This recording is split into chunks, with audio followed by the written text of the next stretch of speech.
તમે હમણાં એક વાત બોલ્યા વચ્ચે કે રસ્તામાં બી ક્યાંક ગાડી ઊભી રાખીને લઈએ સેલ્ફી કે ફોટો પડાવ, તો ક્યાંક કોઈ એવી કે આમ એવી કોઈ મોમેન્ટ બનેલી કે આમ અચકાઈ જઈએ કે મજા આવી જાય કે એવું કઈ?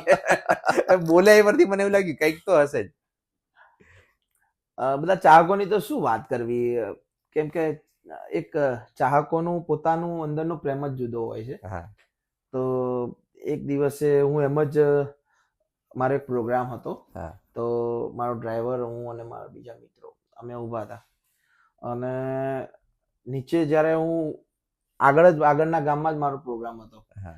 અને મારે બાથરૂમ કરવા જવું હતું, તો હું ત્યાં મેં અચ્છા. કીધું હવે જગ્યા નથી તો શું કરું.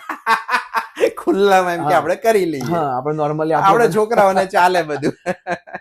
જો કે એવું ના કરવું જોઈએ, પણ પણ પરિસ્થિતિ ક્યારેક હા સચ હવે ફસાયેલા હોય ત્યારે કરવું. યસ યસ યસ અને કુદરતે વસ્તુ એવી કરી કે આપણે તો ઇમરજન્સીમાં. યસ યસ તો હું ઊભો હતો અને કરતો હતો, હા.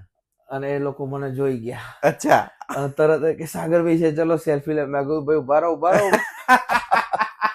વોશરૂમ કરતા કરતા. યસ યસ, બહુ ફની મોમેન્ટ એ બનેલી, ક્યાં મને વાત હે. યાદ રહી ગયેલી. જો કે ચાહકોનો પ્રેમ સાચી વાત. અલગ હોય છે. હાલે એ લોકો બિચારા જોઈને તમને એકદમ ઓલા એક્સાઇટ થઈ ગયા, અરે સાગરભાઈ ઉભા છે, લાવ લાવ સેલ્ફી લઈ લઈએ.